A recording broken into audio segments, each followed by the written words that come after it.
Peuple du Sahel, peuple de l'AES, peuple d'Afrique, prenez votre tabouret, écoutez attentivement. Depuis quelques jours, vous me demandez, mais sur le Paris, le frapponnage, qu'est-ce qui se passe au Burkina Faso? Tu n'avais pas de vidéo sur la reconquête du territoire. J'ai dit patienter parce que j'ai maintenant des vidéos cumulées.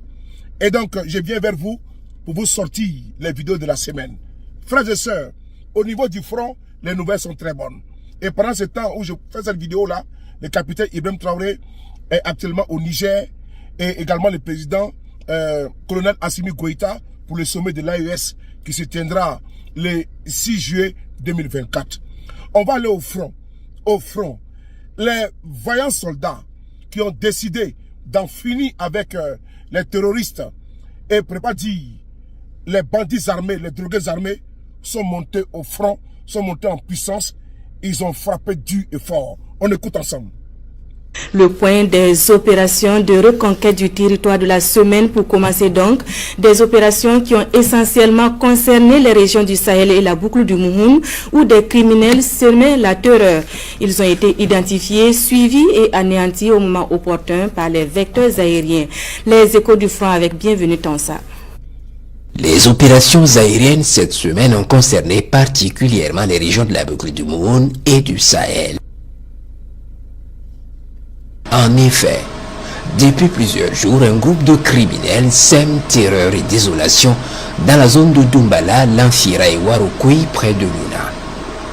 Les recherches ont permis de déceler le premier jet leur base sur une colline rocailleuse d'où ils mènent leurs opérations funestes.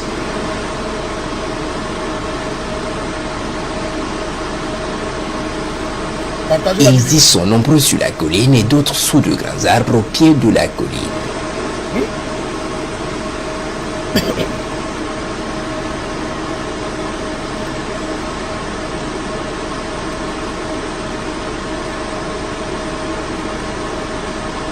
Une grande opération aérienne est immédiatement planifiée et plusieurs vecteurs rejoignent la zone. Plusieurs criminels se retrouvent sous un grand arbre et sont minutieusement observés. Ils sont immédiatement verrouillés et frappés efficacement. Puis plusieurs frappes simultanées vont s'en suivre dans un bombardement violent sur la colline. Les vecteurs vont rester en observation dans la zone pour observer en vue d'anéantir complètement la base. Puis effectivement, vers 19 h, une fois la nuit tombée, les rescapés quitteront leur cachette pour espérer s'exfiltrer vers la frontière. Ils sont suivis. Ce groupe se rassemble sous un grand arbre pour coordonner l'exfiltration de ces hommes de la zone.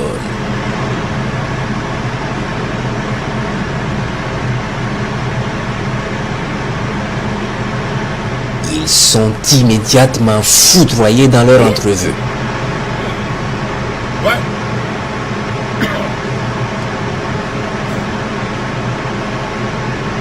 Les autres patientes et les combattants du ciel sont aussi patients.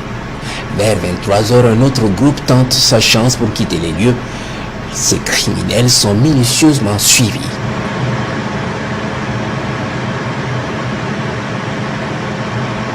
Ils s'éloignent de la zone et essaient de se voir rapidement pour coordonner la fuite. Ils se rassemblent sous un arbre et sont immédiatement frappés avec succès.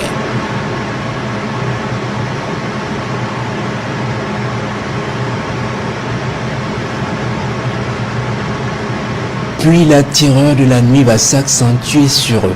Il reste environ 4 rescapés dans la zone qui tentent le tout pour le tout à pied. Il n'y aura pas de pitié pour eux.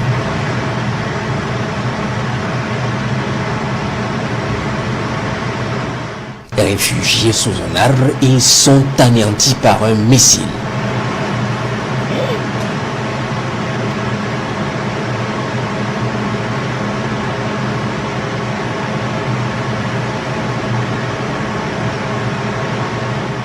Hier, 3G, sur la base de renseignements faisant état d'une attaque d'envergure en préparation contre Djibo et d'autres positions du Sahel, Les recherches ont permis de suivre plusieurs mouvements et identifier certaines zones refuges des terroristes. Puis à 16h14, les hostilités sont lancées.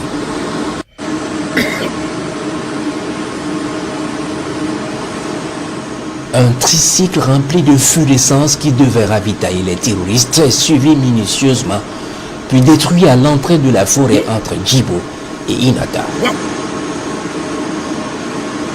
La cargaison est détruite et les rescapés affolés sont suivis.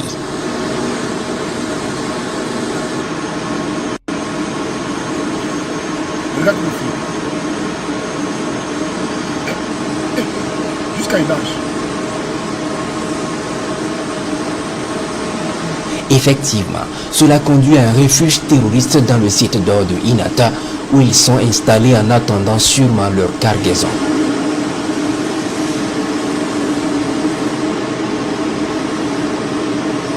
Ils sont installés tranquillement lorsqu'un missile va fendre le ciel et s'abattre sur eux.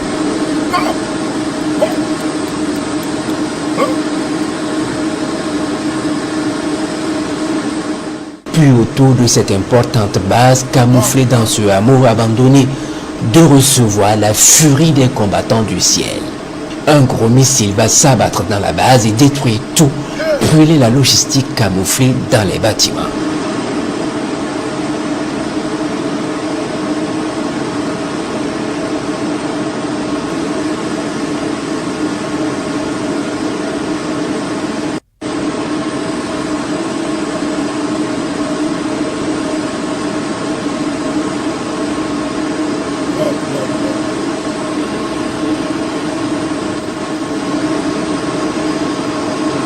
Puis les criminels qui s'étaient rassemblés à Tauremba depuis plusieurs jours vont également être visités par les combattants du ciel. Bien que camouflé dans les bâtiments, un missile va les y foudroyer efficacement. Ouais, un bonbon. On appelle ça un bonbon. Un bonbon.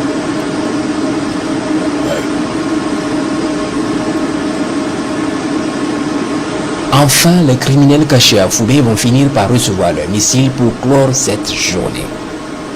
Camouflés sous un hangar, ils vont être frappés effectivement.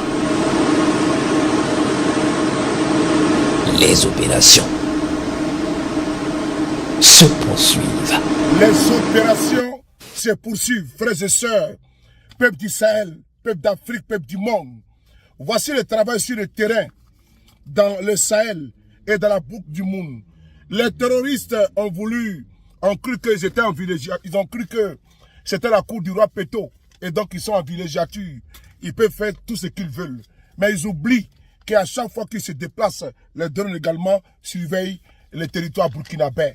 Voici ici les preuves irréfutables, indéniables, malgré les vuvuzela creux de leurs alliés. Parce que quand ils voient ça, ils disent que c'est des jeux vidéo. Parce que le coup est fatal.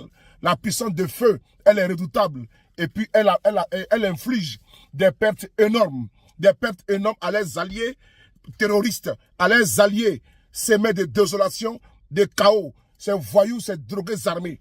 Il faut saluer la montée en puissance de l'armée burkinabé. C'est de ça qu'il s'agit. Oui, c'est de ça qu'il s'agit. Il y a une guerre asymétrique de communication et une guerre de terrain.